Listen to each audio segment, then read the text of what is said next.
Happy Monday. So a lot of people have been asking the question, Daniel, can you give us some sample numbers, what people are making, what they're paying, what they should be paying, what they shouldn't be paying? And it's difficult to answer that when people ask me because it's so, individualized and specific. But I was spitballing and I came up with some pretty good figures that'll give you at least an idea of what we're looking at. So I'll start with the lowest end. So, income bracket somewhere between 30,000 and 50,000 commission. If you're making between 30 and 50,000, I typically see people paying without tax planning. They pay somewhere between 4 and 6,000 depending on their circumstances. Sometimes more, but usually it doesn't go much over that for that income range.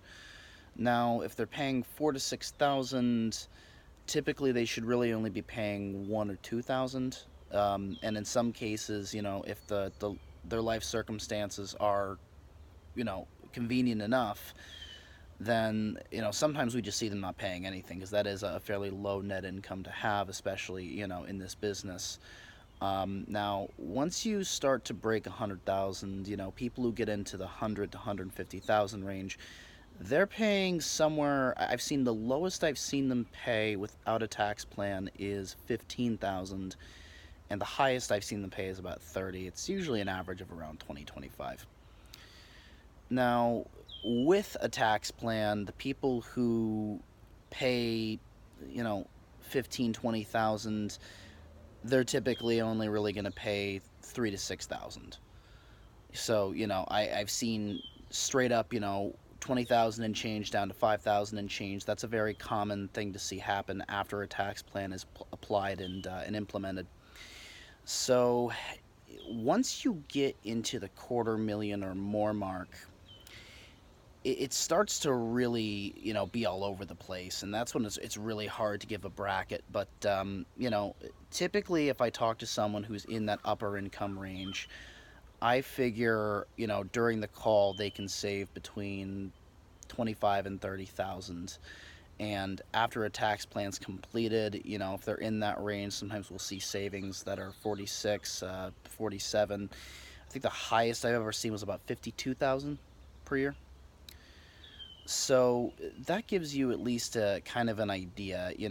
I think for most people, though, what you could take away from this is, whatever it is that you're paying quarterly, that's oftentimes what you should be paying for the year. Not always, but more often than not, I see people who maybe they make a quarterly payment of around 5,000, 6,000, with a total bill of around 24. After we apply all the best tax planning strategies to their situation, they end up paying what they would pay in a quarter for the entire year. And they might have been paying that quarterly for 3, 4 years, and then all of a sudden a year comes by, their income's higher than ever, and now all of a sudden they're only paying what they pay one quarter for the entire year. So it's a massive difference, and people who apply that tax planning strategy, they're going to grow a lot faster because they have more cash available to them to invest into their business and into growth. So if you don't have a tax plan and you're paying amounts like I've listed at the income that I've mentioned for you, then what you should do is go to realestatetaxplanning.com/book, and there may be a link below this video depending on where you're watching it. Schedule a strategy session. It's free, and that allows us to assess what we think your potential savings would be.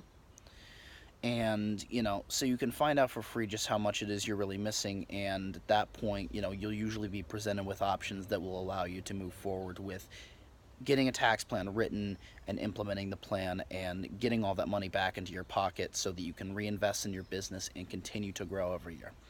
So that's realestatetaxplanning.com/book, and I'll see you on the call. Thank you.